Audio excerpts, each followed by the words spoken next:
नरेश जी, आप पुराने कांग्रेसी रहे हैं। आपने यहाँ पर 2 बारी वार्ड नंबर 31 से निगम पार्षद के लिए चुनाव भी फाइट किया है। आपने तो बहुत ज़्यादा राजनीति देखी है और जो दिल्ली की राजनीति भी आपने देखी है। अभी बीजेपी 48 सीटों से बहुमत में आई है, एक नई सीएम जो है दिल्ली को मिली है। आपका क्या कहना है, क्या उम्मीद करते हैं आप लोग नई सीएम से? सबसे पहले तो हम रेखा गुप्ता जी को मुबारकबाद देते हैं मुख्यमंत्री बनने के लिए। दूसरा, हम उम्मीद करते हैं कि 15 साल में हमारी कांग्रेस की सरकार में शीला दीक्षित जी ने जो दिल्ली को विकसित किया, सुनहरी दिल्ली बनाने का काम किया था, हम उसी उम्मीद के साथ समझते हैं कि रेखा गुप्ता जी भी उसी गठन को आगे लेकर चलें और महिलाओं की सुरक्षा, जो दिल्ली के हालात हैं, जो जगह जगह गड्ढे और कूड़े के ढेर लगे हुए हैं दिल्ली में, उससे दिल्ली को निजात दिलाए और अच्छे कार्य जो करें जिससे कोई ये लोगों को लगे कि इनको चुनने पर दिल्ली को कुछ ना कुछ राहत मिली। मतलब कांग्रेस के लोगों को भी ये उम्मीद है रेखा गुप्ता कुछ अच्छा करेगी दिल्ली के लिए? उम्मीद बिल्कुल है। जैसे इस झाड़ू सरकार ने, केजरीवाल जी ने जो दिल्ली का बेड़ा गर्क किया, दिल्ली को स्लम बना के छोड़ा था, कि उससे अच्छी उम्मीद करते हैं कि शायद जो हालात केजरीवाल जी ने किया था, रेखा गुप्ता जी से उससे अच्छी उम्मीद है कि दिल्ली को संवारेंगी और दिल्ली को प्रदूषण मुक्त, यमुना की सफाई और अच्छे रोड दें, और जिससे कि दिल्ली का विकास हो और दिल्ली का हर एक व्यक्ति अपने आप को दिल्ली में एक सम्मानित व्यक्ति समझ करके यहाँ रहे। आप तो यहाँ बैठे हैं, मुंडका औद्योगिक क्षेत्र है ये, और यहाँ से जो आम आदमी पार्टी के पहले निगम पार्षद रहे, आज वो विधायक बन चुके हैं। लेकिन आपके दफ्तर के साथ वाली सड़क जो कई जो गाँवों को कवर करती है, बसें जो जाती हैं, इसकी बुरी हालत है। और आपके ऑफिस के बाहर का भी जो मैंने देखा है हालत इतना डेंजर है कि कोई उसमें गिर जाए तो शायद या डेथ हो जाए या उसके हाथ पैर टूट सकते हैं। तो ये जो काम ना होना एमसीडी के द्वारा, इसको आप किस तरह से देखते हैं? ये एमसीडी में जो निगम पार्षद था, ये झाड़ू का नहीं था, झाड़ू पार्टी का नहीं था, ये बीजेपी का था। अच्छा। और ये जो हमारा मेन रोड है, ये पीडब्ल्यूडी के अंदर है। ये निगम पार्षद का कार्य नहीं था, ये दिल्ली सरकार का और विधायक का कार्य था।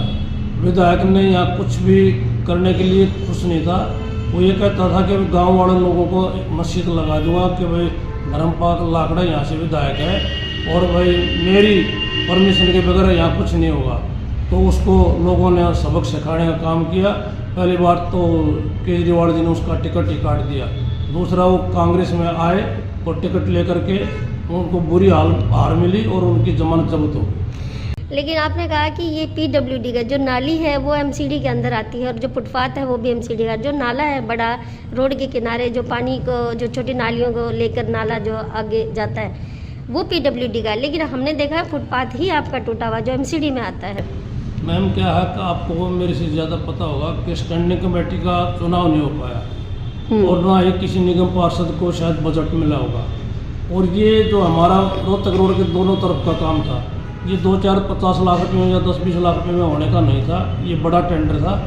मेरा मानना ये है कि इसलिए ये करा नहीं पाए और लोगों ने बहुत कोशिशें भी की और केजरीवाल जी के पास भी गए हैं लोग। यहाँ जो बारिश के टाइम में हालात आप देखें तो एक आदमी की मौके पर डेथ भी हुई है और बहुत लोग घायल भी हुए। हमारे यहाँ से गाड़ी निकालना मतलब कोई आसान बात नहीं थी, गाड़ियाँ पलट जाती हैं, भारी वाहन जो है। मुंडका से नांगलोई का 10 मिनट का रास्ता नहीं है, 3-3 घंटे में लोगों ने ये सफर तय किया है। बहुत ही परेशानियाँ थी लोगों को। उस परेशानियों को देखते हुए ही लोगों ने फैसला लिया कि झाड़ू सरकार कुछ नहीं करने वाली, अब बदलाव था। अब उम्मीद करते हैं कि आने वाले समय में रेखा गुप्ता जी की सरकार अच्छे कार्य करेगी और दिल्ली विकसित होगी। हम यही उम्मीद करते हैं। नहीं तो कांग्रेस ने जो काम किए ना, उनका मुकाबला आज भी कोई नहीं कर पाया। शीला दीक्षित जी जो दिल्ली के लिए करके गई थी, उनके विपक्ष के लोग भी सराहनीय उसकी सराहना करते हैं कि जो शीला दीक्षित जी ने किया आज तक वो कर नहीं पाए। आपने कहा कि स्टैंडिंग कमेटी का न बनने देना एक बड़ा सवाल है। एलजी को लेकर भी सब लोग सवाल भी उठाते रहे, काम नहीं करने दिए।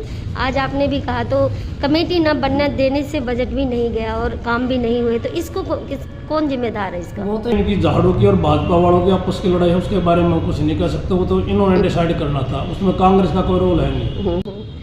तो ये जो मैंने देखा मास्टर प्लान जो शीला दीक्षित के टाइम में शुरू हुए थे, जैसे मेट्रो है और भी बहुत काम है, और जो red light free Delhi flyover, तो इसका श्रेय जो है केजरीवाल को भी जा रहा है कि कहीं ना कहीं केजरीवाल ने मेट्रो को शीला दीक्षित से कहीं आगे बढ़ाने की बात कही जा रही है। तो आप क्या कहते हैं? आप पूरी दिल्ली में घूमती हैं 10 किलोमीटर, ये बता दो कि अगर 10 किलोमीटर भी केजरीवाल ने अपने कार्यकाल में नया कोई काम किया हो, कोई फ्लाईओवर हो, कोई मेट्रो हो, कोई नया हॉस्पिटल हो, कोई नया यूनिवर्सिटी या कॉलेज हो, ये सारे के सारे काम शीला दीक्षित जी के टाइम के थे, जो उन्होंने पूरे शायद कर पाए होंगे, नया काम कोई इन्होंने नहीं किया।